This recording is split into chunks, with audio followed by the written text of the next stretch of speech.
Hello, everyone, and welcome to Friday Food Fight. My name is Wes Christian, and thank you for joining us again. Sorry for the delay, as a lot of people are having right now. We had a few technical difficulties getting started here, but we're really excited to be with you again for another Friday Food Fight. I've got two very special guests joining us again for this week's show. We've got my co-founding partner, nationally recognized speaker, Mr. Bart Christian, and then we also have joining us Michael Miller with Smart Systems. Now, Michael is president of Smart Systems, serving school districts across Indiana, Michigan, Kentucky, Ohio.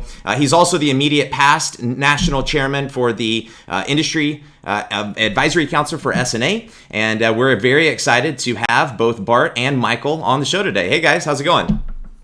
Good. It's great. Thanks for having me. I appreciate it. About to say, Bart, that was not very enthusiastic. Let's hear some more gusto. You know, it's exciting to be here. It's awesome to be here. I am so excited. I cannot even put it into words. Oh, well, perfect. Are either of you guys wearing pants? Because it's optional these days, I guess, with all these video conferences. Exactly. That's it. Nobody knows. I definitely wearing pants. Michael, I do have to tell you though, I'm kind of jealous right now because I had the problem of right before quarantine, I was like 2 days away from needing a haircut, and now I'm 2 months and 2 days away from needing a haircut, or past needing a haircut, and I'm jealous because you look like that's so easy to maintain. Yes, it is. Well, it takes time to have there's a lot of work that does go into it, but I'm in a little better position to keep up with it, I think. Amen. Yeah, sure. Absolutely. Let's turn the light out, by the way, because if I keep the light on, the glare gets a little overwhelming. So that's turned it down. Let's dive into things, we usually take about 30 minutes today, and I want to get right to the topic. We're going to be talking about how to turn difficult situations into opportunity, and obviously we've all been thrown a massive curveball this year, and I think that if you were to rewind a year and tell everyone that we were going to be in a lockdown and in the middle of a pandemic in 12 months, we would have all thought that person was out of their mind. But here we are sitting here today, and a question on a lot of people's mind, especially in the school food service industry, kind of going into this upcoming school year is how can industry and school food authorities continue to work together and show support for each other as we start planning for this upcoming school year? Well, I appreciate the question, and you're 100% correct. I mean, I think, to use that analogy that no one likes change but a baby with a wet diaper is so true. And we've all been kind of thrust into this situation, and we all have been forced to embrace change. I mean, if you're not embracing this chaos and this change, I mean, you really are. Those are the people that I really feel for. I think those of us that are kind of looking at this, taking it day by day to the degree that we can is, so important for all of us. But I remember back I literally was at the Legislative Action Conference in Washington, D.C., and life seemed so normal just a few months ago. Here we were lobbying Congress for the importance of school nutrition programs and trying to help them understand the essential nature of school nutrition. And literally, we get back from that trip, and on that Friday the 13th, schools across the United States closed. But unlike a lot of businesses that came to an end temporarily, school nutrition professionals showed up for work that same day, never went home in some cases, and literally started planning to put meals together and out in front of their community that Monday morning. And so those people have, our school nutrition professional friends are truly heroes for what they've done in showing up. So, you think about it, that the unemployment rate in February was, we had the greatest economy in a half century at 3.5%. But just last month, we lost 20.5 million jobs. And unemployment rate at closing in at 15%, and today I think it's gone even higher. I think the estimates are that we're going to be at 25% here very soon. So to say that the situation is unprecedented, I don't think there's a better word for it. It's truly something that I don't think any of us ever could have imagined.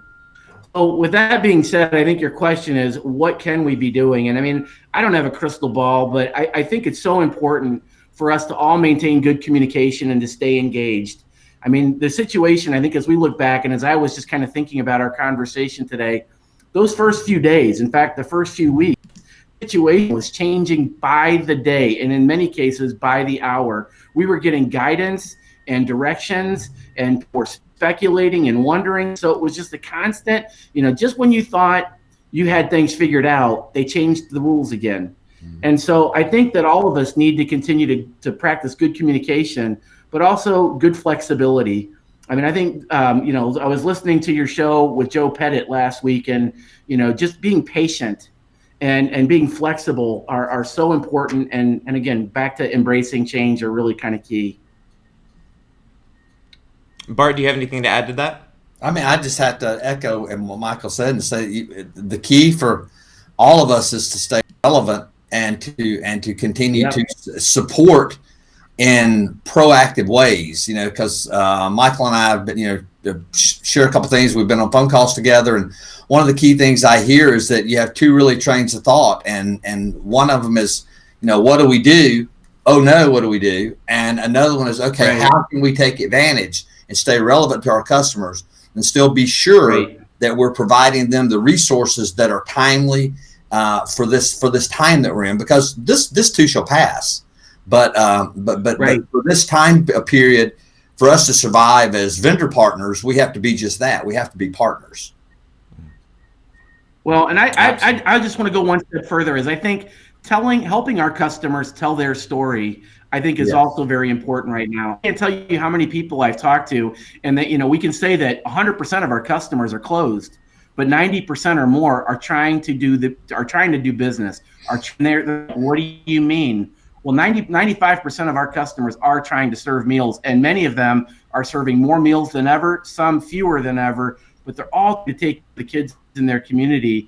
And that's unprecedented. And most people, when you start to tell them that, they're like, wow, I had no idea that was going on. I mean, I think the news media is doing a solid job of covering the medical professionals and the food banks that are out there. But I think there's been a missed opportunity of really focusing in on school nutrition professionals. And I think we're starting to hear that, thank goodness. But I think as industry professionals and as members of the school nutrition industry, I think we could all do each other a favor by continuing to tell the positive story that's going on, because it is truly good news. I mean, we talk about being the hands and feet of Jesus for those of us that are Christians, and truly I think that these people are, all of us included, are truly being the hands and feet right now in this unprecedented time. Absolutely. Now, a question for both of you. How do you see, or I guess foresee, the way that meals are served in schools? How do you foresee that changing in this upcoming year? Well, I don't have a crystal ball, but I think in listening to what some of our school nutrition operators have been saying is I think that the distancing plans and requirements that are going to be in there, that I think many of them are anticipating some type of grab and go or grab and serve, go to the cafeteria, serve, get your meal and bring it back to a classroom could be there. I think having some simpler menu items are going to continue. But I also hear directors trying to figure out how they're going to be able to serve some of the favorites that kids like and enjoy and look forward to. So I think that while it's still early, I think many of our food service directors out there are thinking very creatively. And I know, having been on a number of SNA webinars recently, listening to industry members that are also trying to answer the call. And so back to that communication piece earlier, the better we understand what the school nutrition professionals need, the better all of us can respond. And so I think some exciting things, but it's still so very early to tell what's going to happen in a couple of months. But I know everybody's anxious to plan. And it's going to vary state to state in a lot of ways. I mean, because you've got, I think Wyoming is going back to school next week. They're reopening their schools. If I didn't read that wrong this morning. And you're going to have you're going to have people like Michael said, do grab and go. You're going to have people running kiosks up and down hallways, delivering hot meals. You're going to have kids going to the cafeteria, getting a meal and bringing it back. There's going to be, it's really going to depend. It's almost going to be district to district. And I don't know, Michael, how you feel about this, but I don't really see the USDA or the CDC giving any major guidance on how meals are served, other than some type of social distancing will continue to have to be maintained for a period of time. Well, I agree with you, Bart, and I think part of that is each school, they were never designed to handle this kind of feeding. I mean, it blew my mind just recently. We were talking to a school nutrition director who was talking about the number of meals that they were serving. They were essentially serving right now a week's worth of meals on a Monday. And, 3 meals a day or 2 meals a day, it might have been breakfast and lunch served for the week. But think about the production of that many meals. Where do you put all of that cold food when your cold food storage wasn't designed for that? So this whole challenge has opened the door to some interesting challenges that these schools have yet to figure out and or have developed procedures around. Being in the cleaning and the food safety and sanitation side of the industry, I think about, the good on the positive side. School nutrition professionals have always done a very good job of keeping their kitchens clean. And so for many of them, it isn't necessary. But what is important is making sure that those procedures that have been in place are actually being applied consistently on a daily basis. And I'll just share this one other anecdote is that on a recent webinar, they were talking about some research that was actually conducted in schools as it related to sanitation and specifically as it pertained to sanitizer wiping buckets. And while the vast majority of people understood the importance of those sanitizer buckets, very few actually used them correctly and or changed them out properly. So I only share that as a small example of, as we're adapting to this new normal and considering we're dealing with a pandemic and a very dangerous virus, that the level of awareness is so essential for our school nutrition professionals. And again, back to industry members, of trying to be conscientious and cognizant of that and our role. Yes. Mm-hmm. Now, drop Michael, the mic, I guess. Right? Yeah, that was perfect. Yeah, very, very well said. You had mentioned something earlier, though. You made a comment about schools being really conscious of serving the kids' favorite meals and favorite foods and things of that nature. One thing that has been in the media recently is affects the food chain or supply chain of food, various different industries, and we talk a lot about school nutrition operations. And I know you don't have a crystal ball, but how do you see supply chains being affected by the virus, the shutdown, and trade tensions with China and things of that nature?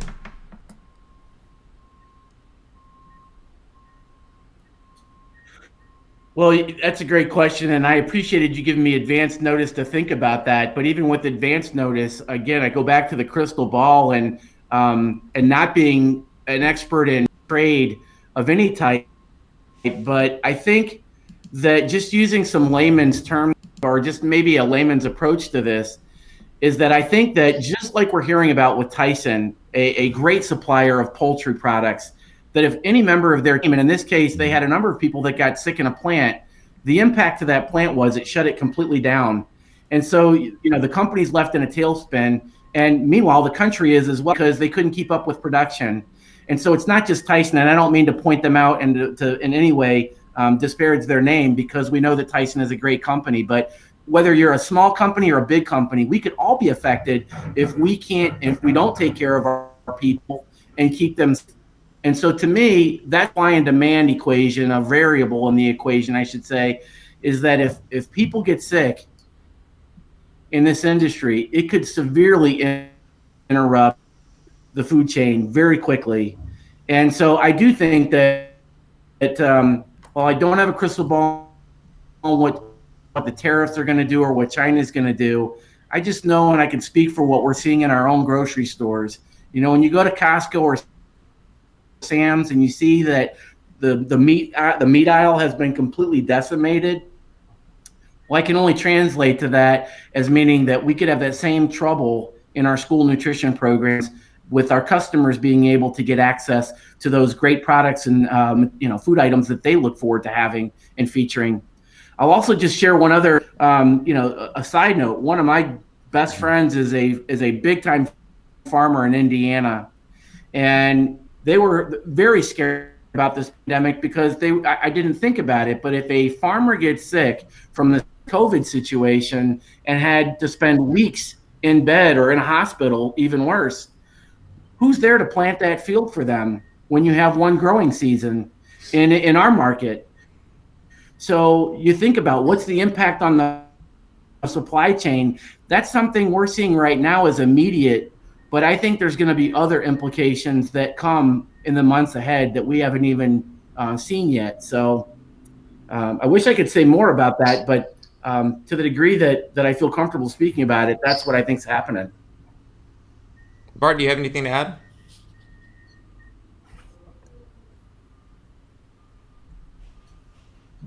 Another mic drop moment. Yeah, and I would just add this is that there's going to be other ancillary things that are going to be affected as well. People think about food. When you think about a food service operation, there's a great many other things that are used in a cafeteria. One of the things I see with the serving thing is we're going to go from having trays and disposables to probably having to have containers. Where are those containers going to come from?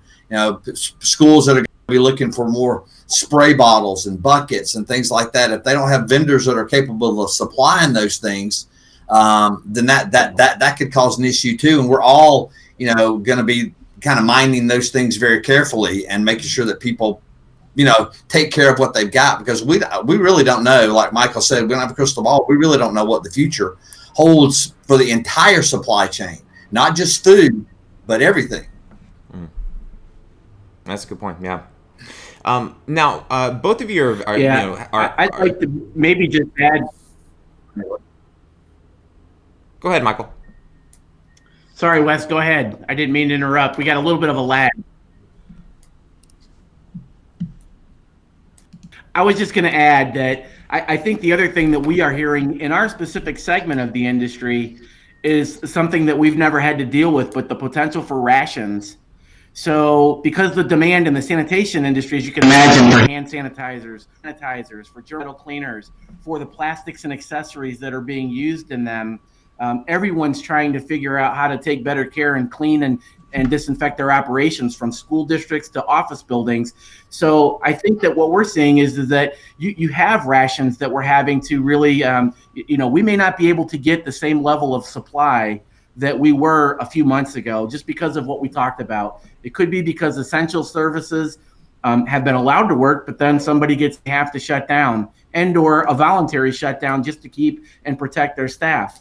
But then you have non-essential services that haven't been in business, and suddenly they open up and they have a glut of orders that they need to somehow get caught up with, and challenges maybe getting the raw materials that are necessary to get that done. So it's a very complex situation for sure. And the financial crisis is real. I mean, I think that, what Bart just mentioned about the financial crunch to the school district, I hear many schools that are providing new meals and new containers and disposable products that they had never budgeted for. So that's another challenge that we haven't really seen before. Yeah. Now, Michael, a question on budgeting, because you just brought that up a second ago. What should school food authorities, what should they really, when they're budgeting, what should they take into consideration before they, add a new service, drop a service? What are some things that are important for them to keep in mind? Well, I would certainly say that supply chain challenges like what we just talked about, the potentials for rationing and shortages are essential. And so back to the first comment, how we started the meeting, I think is communication is so important. And I know that our food vendors, especially, trying to get estimates and numbers for what they think they're going to need. I mean, I don't know how you can produce anything if you don't know what you're going to need. And so all of our vendors are asking, in fact, we've already submitted orders for the fall time. Here we are at May 8th. And we've got orders in for July and August, because our manufacturers want to know what they need to produce. So I think probably from a school food authority's needs, get with your vendors and try to talk about these things so that they can get some idea of what you're going to need is, or what your needs are. And while demand is down for some items, it's unprecedented for others. So again, you might work with your vendor to find out that the item that you were hoping to maybe feature on your menu, or that piece of equipment that you had really hoped to procure, may not be available, but there may be alternate items available that could be just as good that are in stock. So I think, reaching out to your vendors and just working hand in hand is really important. And I will just go, the last comment you made was, if I think about making a switch or dropping a vendor, I would just encourage all school food authorities to really consider the value proposition that your industry partners may bring to the table, because their industry perspective and experience and expertise may be more valuable than ever. And so switching because of the price of something or getting rid of it could be a very dangerous move at this time, because you may end up in a position where you aren't able to get anything in the aftermath. So it's just so important to work together and to have synergy I think that's key, because you're going to have vendors that are everybody's always looking for new business, but during this time, vendors are going to be primarily focused, I believe, in taking care of their existing customers first. And so when you become a new customer to somebody, ordinarily that makes you special. Sometime, and going forward into this next year, that may not necessarily be 100% the case, if that makes any sense. Right, it does. Now, a question for both of you, kind of on that same vein. What type of opportunities do you see that have opened up for school food authorities in this upcoming year? Whether it be technological opportunities, whether it be training opportunities, whether it be, really increasing participation through great marketing. What type of opportunities are you guys hearing from folks that they're looking into, or what type of suggestions do you have for school food authorities to look into more? That's a great question. And I know that we're probably, just as we banter and kick this around, we could probably think of some more opportunities. And I think this is one of those things where I think when you get into some think tanks and start brainstorming, I can't underestimate the value of that kind of, groupthink mentality. Could be very powerful right now. But I think what school nutrition operators have done, and whether it's happened all as a natural byproduct of this pandemic, is that they've proven their essential role, and their stock has increased exponentially right now. And I think while many food service directors like the idea of flying under the radar and didn't want to be on the radar, they're now on the radar more than ever. And so I would encourage every school food authority, every food service director out there to take advantage, and instead of fight against this wave, I'd get on top of it and surf it and try to take advantage of the marketing and try to publicly promote as much as possible the good things that they're doing for their community.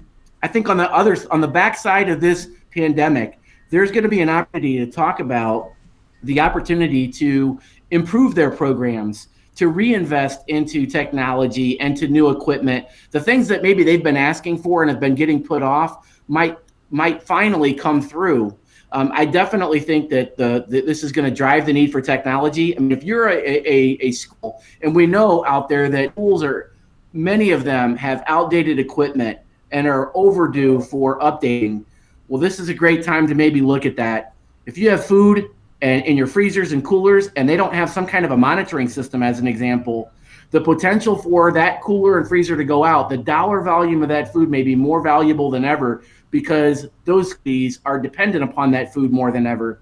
So these are things that maybe we take for granted, and maybe the school food service director has been sort of going to the business manager or the superintendent and saying, hey, I really need this, and they've been told no. Well, now may be an excellent time to reposition that. And so I think for industry members, them to be looking for that opportunity and trying not to just do it to self-promote their products and services, but looking for the win-win situation.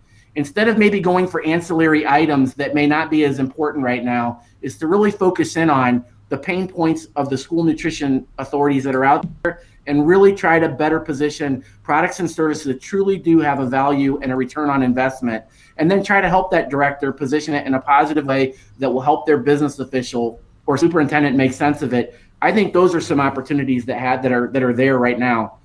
But the need for marketing, communication are so important. And there's some maybe the easy places to begin.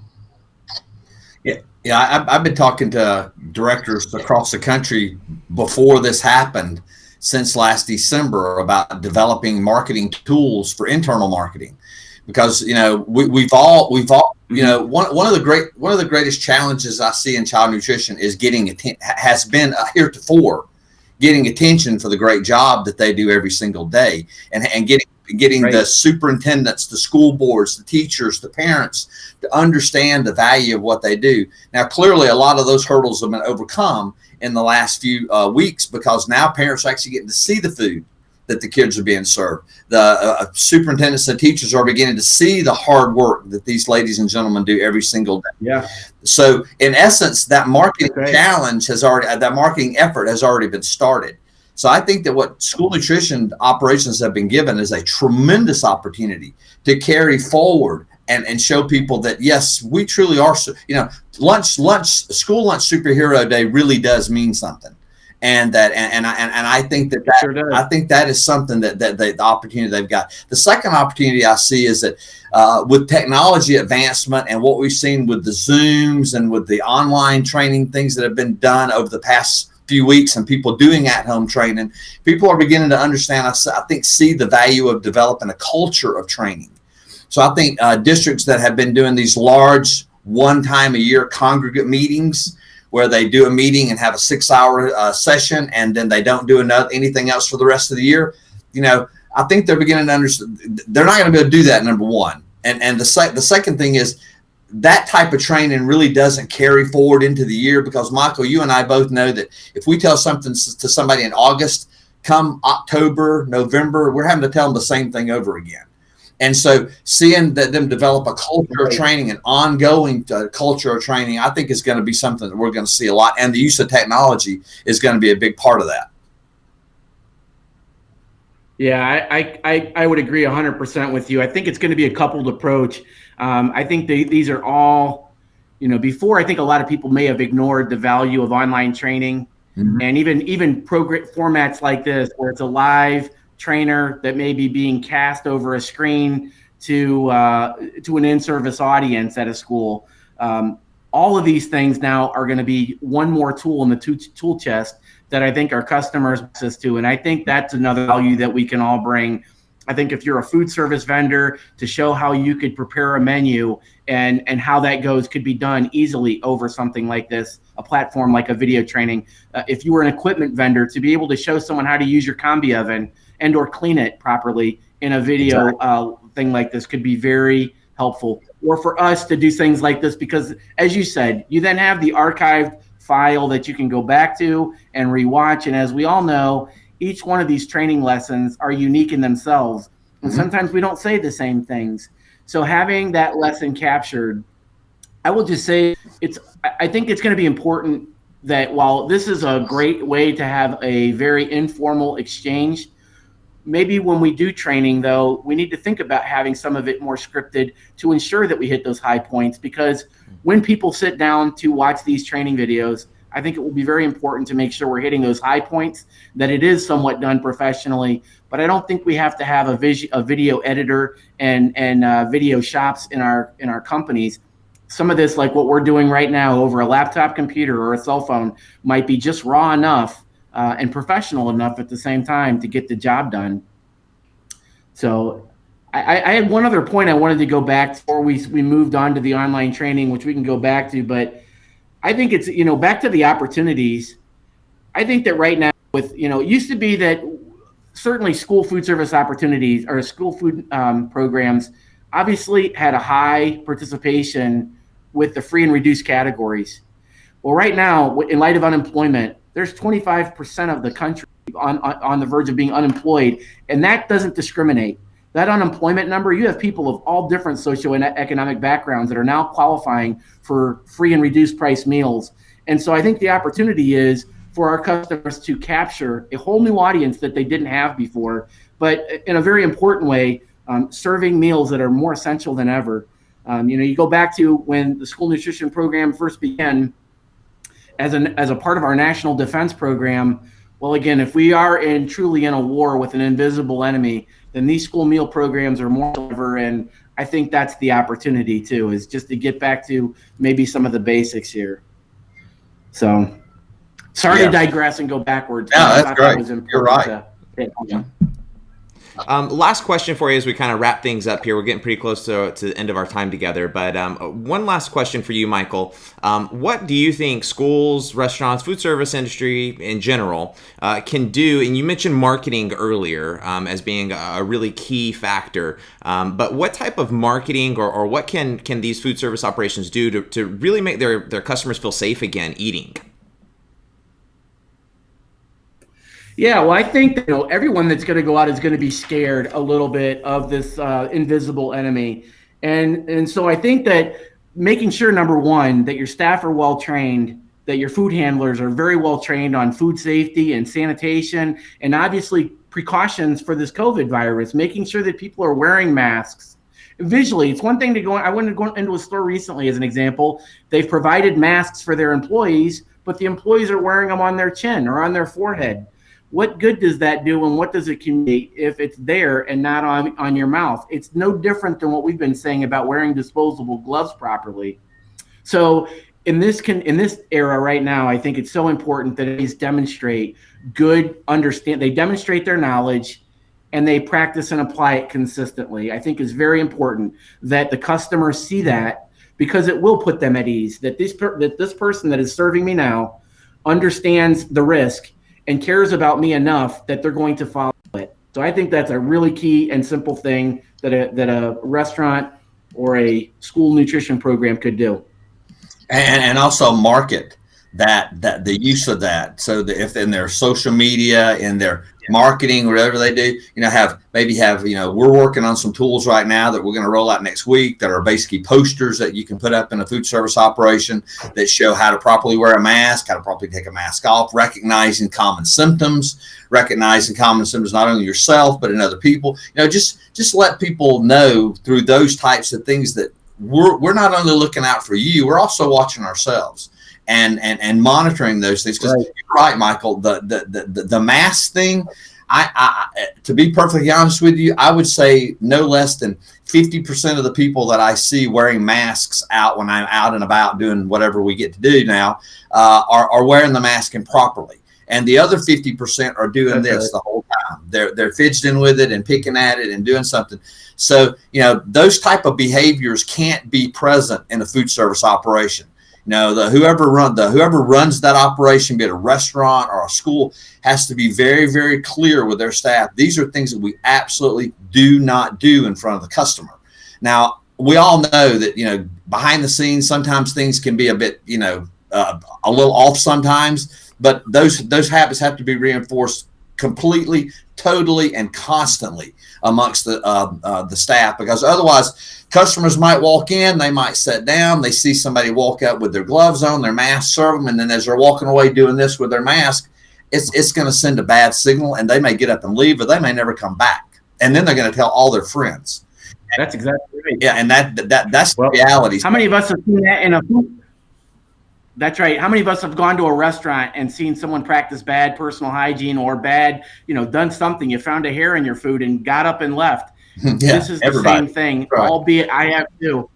Yeah, everybody has. And so seeing someone not wearing a mask might be just enough to say, I don't feel comfortable here. That's the new normal that I think we're going to be in for a little while now. Hopefully not forever, and I don't think it will be, but for at least the near future. Right, and that's going to be the key to restaurant and food service survival in the next 18 months. Is going to be sending the proper signals to your customers, because as we said earlier, this too shall pass. But the fear and the paranoia will be the last thing to go after the virus, if that makes any sense. Right. It does. And I'll just say, I'm really proud of, we've been trying to patronize restaurants during this time, because I know that the impact that it's had on their market too has been unprecedented.